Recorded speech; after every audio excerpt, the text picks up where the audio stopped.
Unidad 3. Introducción a las probabilidades.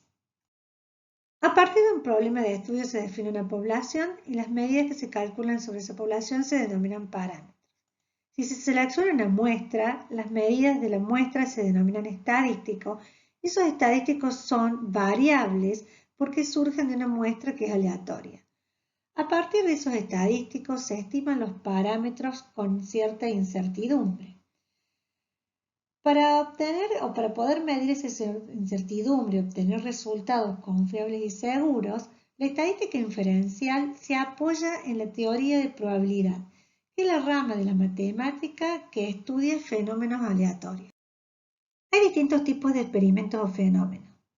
Por ejemplo, nos subimos al segundo piso de un edificio y de ahí arrojamos un vaso de vidrio. Lo que medimos es el tiempo que tarda hasta que toca el suelo. Si repetimos ese experimento varias veces, ese tiempo será siempre el mismo. Estos experimentos se denominan deterministas, o sea, son experimentos que cuando se repiten bajo las mismas condiciones producen el mismo resultado. Es decir, es posible predecir ese resultado con certeza. Pero si hacemos lo mismo, nos subimos al segundo piso, tiramos el vaso, pero lo que medimos ahora es en la cantidad de partes que se rompe ese vaso, al repetir ese experimento, el resultado no va a ser siempre el mismo.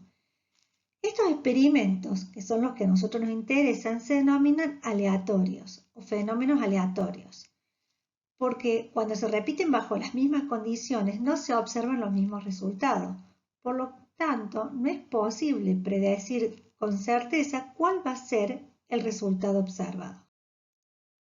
Un experimento aleatorio entonces es aquel que es posible repetirlo y su resultado es variable y aleatorio. Estos problemas de azar han sido motivo de estudio de distintas civilizaciones, pero recién a partir del siglo XVII se empezó a formalizar matemáticamente desde el estudio de los juegos de azar, de manera tal que se fue elaborando una teoría suficientemente precisa para que fuera aceptada como un área de estudio particular de la matemática. Esta es la teoría de probabilidad.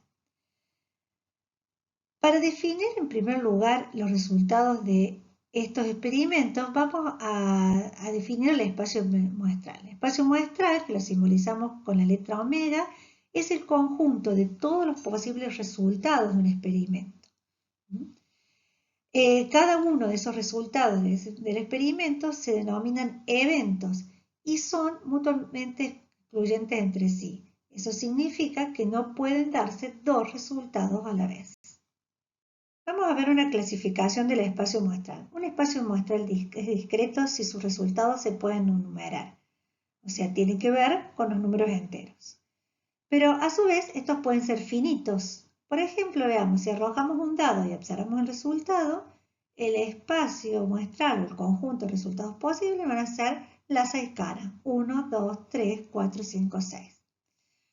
Si seleccionamos a un estudiante al azar y le consultamos género y si realiza actividad física, vamos a tener 4 resultados posibles. Que sea mujer y realice actividad física, sea mujer y no realice actividad física, sea varón y realice actividad física y sea varón y no realice actividad física. Pero podemos tener otros problemas donde sus resultados sean discretos, pero sean infinitos. Por ejemplo, si queremos contar cuántas facturas de venta se realizan hasta encontrar la primera con error. El espacio muestral lo podemos definir como omega y este espacio va a ser que encontremos 0 facturas hasta encontrar la primera con error, que encontremos 1, 2, 3, 4, pero no podemos definir hasta cuál vamos a encontrar, o sea, no podemos definir el valor más alto o cuál es el valor final de las facturas que vamos a encontrar. En este caso hablamos de un espacio infinito numerable. Por otro lado, también podemos tener que los resultados sean continuos. En ese caso, esos resultados van a ser infinitos no numerables. Por ejemplo, si se selecciona una muestra de viviendas y se registra su consumo eléctrico en kilovatios el último bimestre, podemos decir que ese espacio muestral va a estar formado por un intervalo de números reales que van desde 0 hasta 845 kilovatios. Entonces, en ese caso, vamos a tener infinitos resultados. Volvamos al ejemplo de tirar un dado. Decíamos que el espacio muestral es el conjunto de resultados posibles, en este caso, las 6 caras del dado. 1, 2, 3, 4, 5, 6. Cada uno de estos resultados es mutuamente excluyente del otro. ¿Por qué? Porque si sale una de esas caras, no sale ninguna de las otras 5. Y por otro lado, son colectivamente exhaustivos, porque son los únicos 6 resultados que se van a poder dar. O sea, todos ellos conforman el conjunto omega. Cada uno de estos eventos dijimos que era un evento simple. Pero a partir de ellos, utilizando operación entre conjuntos, podemos definir eventos compuestos. Por ejemplo, utilizando la unión, podemos decir que queremos saber el conjunto de resultados que sean un número menor a 3. Entonces, ese lo definimos con un nuevo evento, que es el evento A, y va a estar formado por los resultados 1 y 2. O que el resultado sea un número par. Lo denominamos evento B y van a ser los resultados 2, 4, 6. Pero también podemos encontrar otros eventos compuestos como los complementos de los eventos que definimos anteriormente. Por ejemplo, para el evento A, el complemento va a ser un número mayor o igual que 3, o sea, formado por los elementos 3, 4, 5, 6. Y el complemento de B va a ser un número impar. Si definimos un evento, por ejemplo, decimos que salga un número del 1 al 6, cualquier número del 1 al 6. Si nosotros tenemos el dado, vamos a saber que cualquier número de 1 al 6 va a salir. Por lo tanto, a ese le denominamos evento cierto o seguro, y ese evento en realidad está definido por el espacio muestral. Si decimos que el resultado sea un 7, en el dado nunca va a poder aparecer ese resultado. Ese es un evento imposible y lo vamos a simbolizar con el símbolo del conjunto vacío. Pero, ¿cuántos eventos se pueden definir en total? Bueno, en total podemos definir 2 a la S eventos, donde, si recuerden, es la cantidad de elementos que tiene el espacio muestral. Todos estos eventos constituyen lo que denominamos una familia de eventos. Entonces, todos los conjuntos que se pueden obtener de omega son eventos. Vamos a formalizar por un conjunto finito numerable. Decimos que una colección F de subconjuntos de un espacio muestral omega es un álgebra de sucesos familia de eventos si se cumplen 3 condiciones. Primero, que omega o el espacio muestral pertenece a la familia de eventos. Que si un evento A pertenece a la familia de eventos, entonces su complemento también pertenece a la familia de eventos. Y que si tenemos n eventos que pertenecen a la familia de eventos, entonces la unión de esos eventos también pertenece a la familia de eventos.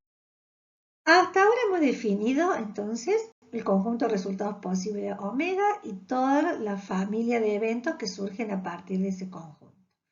Pero nos interesa saber ahora qué chance o qué probabilidad tenemos de que aparezca cada uno de esos resultados. Vamos a definir entonces la probabilidad como una función que asigna a cada elemento de la familia de eventos un número real entre 0 y 1. Observemos que la familia de eventos, cuando hablamos de eventos, estamos hablando de conjunto. Por lo tanto, las relaciones entre eventos las podemos definir como operaciones entre conjuntos. Pero estamos ahora asignando a cada elemento de ese conjunto un número real. Y esa es una medida de probabilidad. La probabilidad la definimos dentro del conjunto de números. Por lo tanto, cuando hagamos operaciones con probabilidad, debemos hacer operaciones dentro del conjunto de números. A principios del siglo XX, Kolmogorov estableció un conjunto de axiomas, o sea, definió de esta manera las bases matemáticas para las teorías de probabilidad. Recuerden que los axiomas son proposiciones enunciados tan evidentes que no necesitan demostración. ¿Cuáles son estas axiomas? que la probabilidad del espacio muestral es igual a 1. O sea, todo el conjunto de resultados posibles de un experimento es igual a 1. La probabilidad de un evento es mayor o igual a 0 para cualquier evento que pertenezca a la familia de eventos. Si A1, A2 y AN pertenecen a la familia de eventos y son excluyentes entre sí, esto significa que la intersección entre cualquiera de ellos, entre cualquier evento IJ, para I que va de 1 a N y J va de 1 a N, es igual al conjunto vacío, o sea que no pueden darse conjuntamente. Entonces, para estos eventos excluyentes, la probabilidad de la unión de esos eventos es igual a la suma de las probabilidades de cada uno de ellos. De esta manera decimos que el espacio de probabilidad es la terna, donde omega es el conjunto de resultados posibles del experimento, F es la familia de subconjuntos de omega y P es la medida de probabilidad, la función de probabilidad que se ha definido sobre esa familia de eventos. De esta manera, cada experimento va a tener su propio espacio de probabilidad. Veamos cómo asignamos probabilidades a los eventos. Existen distintos enfoques. El enfoque clásico, que nace con los juegos de azar, asigna probabilidades haciendo un cociente entre el número de casos favorables sobre el número de casos posibles o el número de resultados del experimento. Cuando tiramos un dado, habíamos dicho que la probabilidad de omega, o sea que aparezca un número 1 a 6, es igual a 1. Veamos cuál es la probabilidad de que salga un 1. La probabilidad de que salga un 1, según este enfoque, es 1, que es un caso favorable, sobre 6 casos posibles, o sea, 0,167. Lo mismo es la probabilidad de que salgan 2. Y si seguimos calculando, la probabilidad de que salga 3, 4, 5 y 6 es la misma. O sea, este enfoque supone que los resultados son todos igualmente probables. Veamos el caso que salga el número A, que salga el evento A, o sea, sale un número menor a 3, o sea, que los resultados fueran 1 y 2. La probabilidad del evento A va a ser 2 sextos. Tengo 2 casos favorables sobre 6 casos posibles, que es igual a 0,334. La probabilidad de A también se puede definir como la probabilidad de la unión de dos eventos, de la unión del evento C, que salga un 1, unión el evento D, que salga un 2, o sea, la probabilidad de la unión de estos dos eventos. Habíamos visto por los axiomas que como C y D son dos eventos mutuamente excluyentes, o sea, si sale uno no puede salir el otro, la probabilidad de la unión de esos dos eventos es igual a la suma de esas probabilidades. O sea que la probabilidad de A, que es igual a la probabilidad de C unión D, es igual a la probabilidad de C más la probabilidad de D. O sea que un sexto más un sexto es idénticamente igual a 0,334, que era 2 sextos. ¿Cuál es la probabilidad de que salga un número par? La probabilidad de que salga un número par es 3 sobre 6, o sea, 3 casos favorables sobre 6 posibles, o sea que es 0,5. ¿Qué pasa si el dado está cargado o trucado? ¿Cómo calculamos las probabilidades? Ya no van a tener todas la misma chance de aparecer. Vamos a hacer un experimento. Vamos a tirar el dado que está cargado 1000 veces y vamos a anotar cuántas veces aparece cada uno de los resultados, como su frecuencia absoluta, y por otro lado vamos a determinar la frecuencia relativa.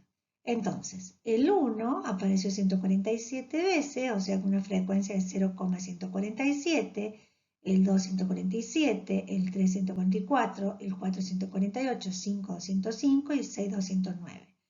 En total tenemos las 1000 tiradas.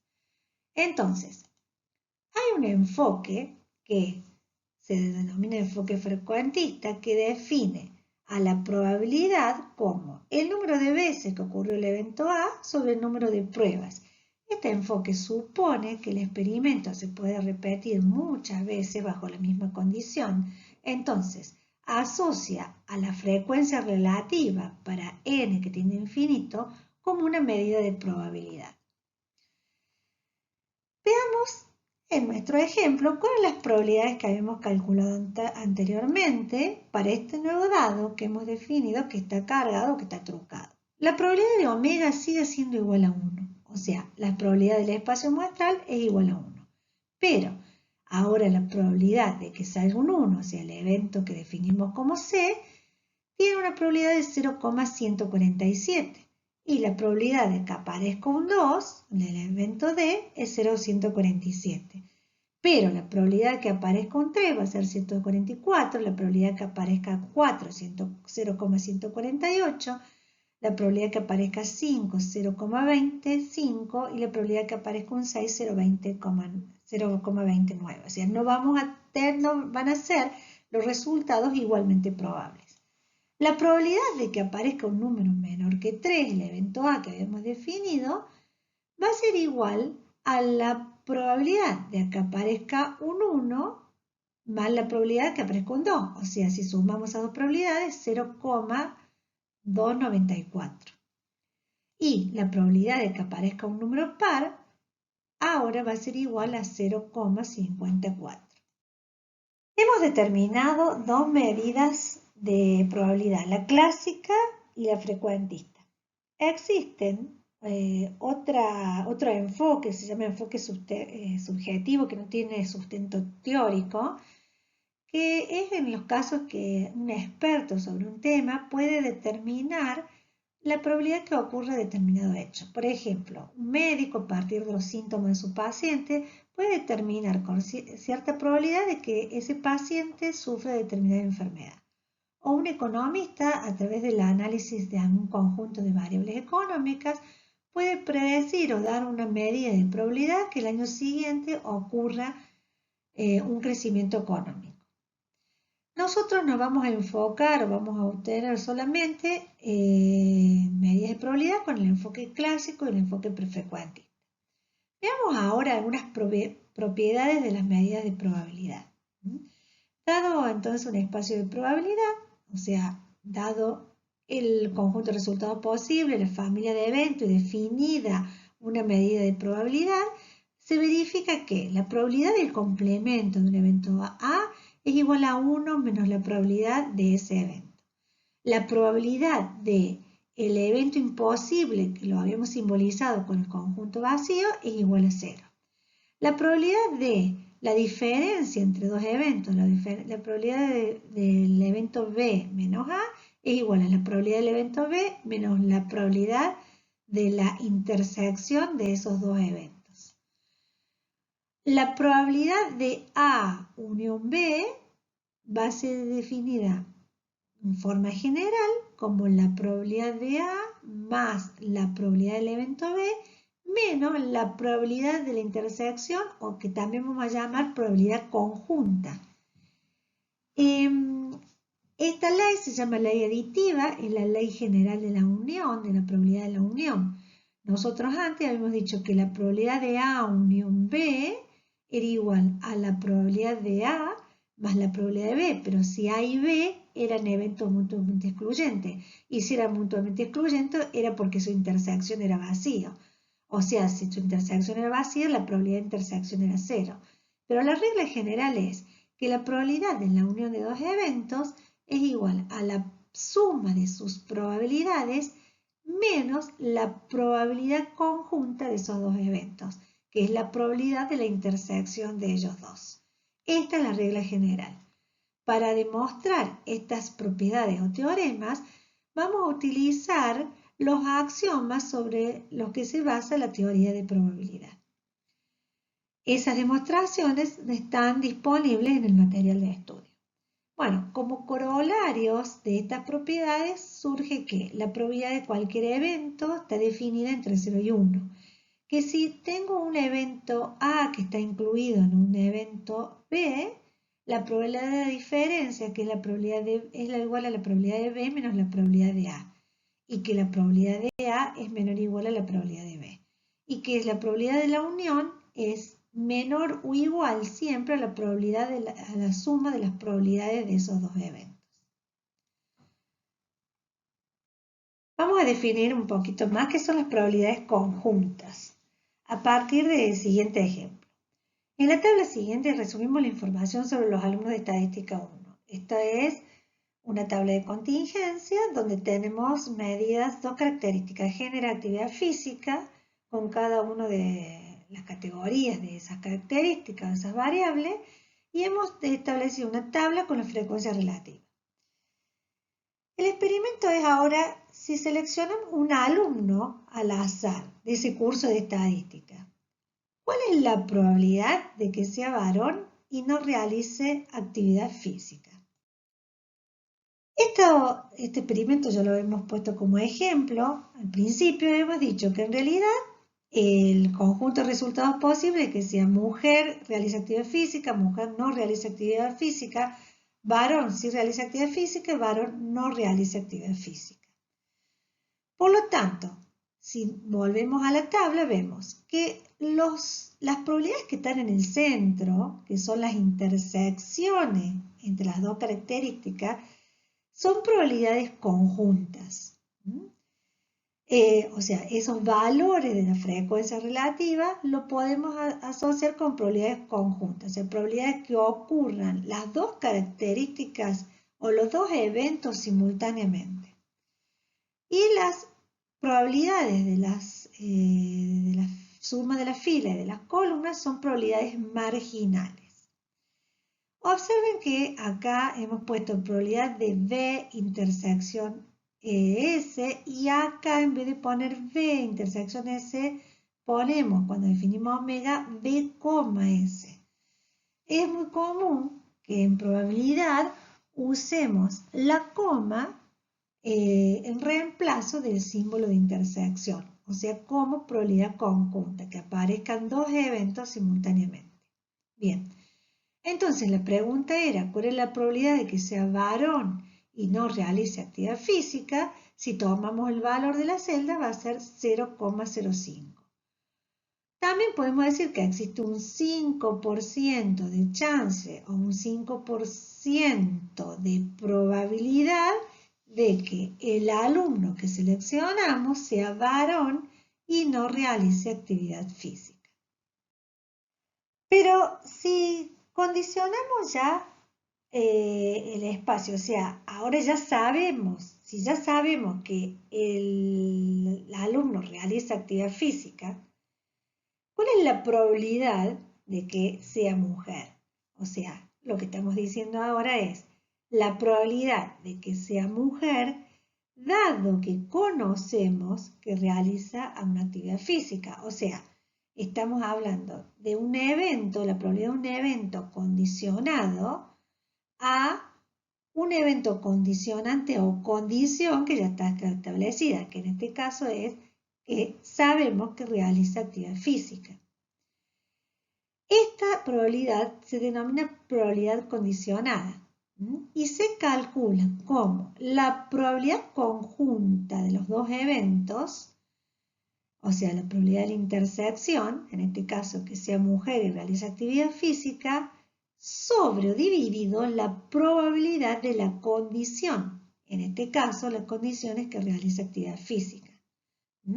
Entonces, en nuestro ejemplo sería la probabilidad de que sea mujer y realice actividad física es 0,38 dividido la probabilidad de que realice actividad física, que es una probabilidad marginal que es 0,77. 0,38 dividido 0,37 me da la probabilidad condicionada que es 0,49. O sea, que es la probabilidad de un evento dado que otro ya ocurrió.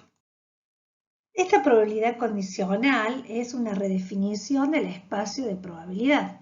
Entonces, dado este nuevo espacio de probabilidad condicional, entonces para cualquier evento B se define la probabilidad de B dado A como la probabilidad de A intersección B, o la probabilidad conjunta de esos dos eventos, sobre la probabilidad de A, que es la condición. Es para una probabilidad de A que siempre sea mayor de 0, si no, no se puede calcular la probabilidad condicional. Esta expresión cumple con la axiomática del Kolmogorov. A partir de esta expresión de probabilidad condicionada, podemos entonces encontrar a qué es igual la probabilidad conjunta. La probabilidad conjunta o probabilidad de intersección entonces se define como despejando como la probabilidad de A por la probabilidad de B dado A. O también se puede definir como la probabilidad de B por la probabilidad de A dado B, ya que la probabilidad de A dado B va a ser igual a la probabilidad de A intersección B sobre la probabilidad de B. De esta manera podemos determinar a qué es igual la probabilidad conjunta. Fíjense que en ambos casos la probabilidad marginal que multiplica es la que se establece, o sea, es el producto, una probabilidad conjunta es igual al producto de una condicionada por una probabilidad marginal, y la marginal corresponde a la condición de la probabilidad condicionada. Conocido ya cómo se calcula la probabilidad conjunta y la probabilidad condicionada, podemos dar el concepto de independencia estadística. Dos eventos A y B son estocásticamente independientes cuando no se condicionan mutuamente. Esto es, que la probabilidad de A dado B es igual a la probabilidad de A y la probabilidad de B dado A es igual a la probabilidad de B. O sea que si se condicionamos un evento condicionado por otro, si ambos son independientes, su probabilidad no cambia. Entonces, para dos eventos independientes, la probabilidad conjunta va a ser igual al producto de sus probabilidades. Es decir, cuando dos eventos son independientes, pueden aparecer conjuntamente, o sea, existe la probabilidad de la intersección, pero la probabilidad de la intersección va a ser igual al producto de las probabilidades marginales.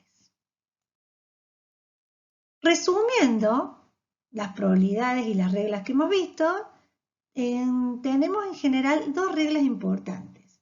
La regla de la adición, que es la regla general de la adición, que es la regla de la probabilidad de la unión de dos eventos. Como regla general, la probabilidad de la unión de dos eventos es la suma de las probabilidades marginales menos la probabilidad de la intersección o la probabilidad conjunta de esos dos eventos. La excepción es cuando esos eventos son mutuamente excluyentes. Esos eventos son mutuamente excluyentes cuando la intersección entre ellos es igual al conjunto vacío o es imposible. ¿Por qué? Porque esos dos eventos no pueden aparecer conjuntamente los dos. En ese caso en particular, la probabilidad de la unión es igual a la suma de las probabilidades marginales. La regla general de la multiplicación es que la probabilidad de la intersección o la probabilidad conjunta es igual a la probabilidad condicionada por la probabilidad de la condición. La excepción es cuando ambos eventos son independientes, no se encuentran condicionados entre sí, por lo tanto, la probabilidad de la conjunta o la probabilidad de la intersección de esos dos eventos es igual a las probabilidades el producto de las probabilidades entre cada uno de ellos. A partir de los conceptos que hemos definido, vamos a presentar la ley de probabilidad total y el teorema de Bayes, que se verán en otra oportunidad con mayor detalle. A partir de un espacio muestral que hemos particionado en dos eventos mutuamente excluyentes, A sub 1 y A sub 2, y hemos definido un evento B. Ese evento B se puede constituir como la unión de dos intersecciones, o sea, la intersección del evento B por la partición A1, unión la intersección del evento B con la partición A sub 2. Si calculamos la probabilidad de su unión, como los dos eventos son mutuamente excluyentes, la probabilidad de su unión es igual a la suma de las probabilidades, por lo tanto, el evento B es igual a la suma de las probabilidades conjuntas. Recordando que las probabilidades condicionadas nos permiten calcular probabilidades de la intersección, las probabilidades conjuntas se pueden calcular como las probabilidades condicionadas del evento B, condicionadas a cada una de las particiones del espacio, multiplicadas por la probabilidad de cada partición. Si esas probabilidades condicionadas se conocen, que llamaremos condicionadas a priori, por el teorema de Bayes es posible calcular probabilidades de cada partición condicionada al evento B, que llamaremos condicionadas a posteriori. Por ejemplo, calcular la probabilidad de la partición A1 dado que se presenta el evento B. Esto es igual, por definición de probabilidad condicionada, a la probabilidad conjunta de la partición A1 intersección B sobre la probabilidad de B, la cual puede ser calculada a partir de las probabilidades condicionadas a priori. La regla de Bayes después la veremos con mayor detalle.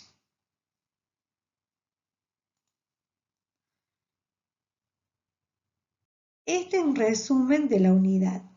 Esta unidad es muy importante porque los conceptos de esta unidad son la base para lo que vamos a estudiar en las unidades posteriores y para toda la inferencia estadística.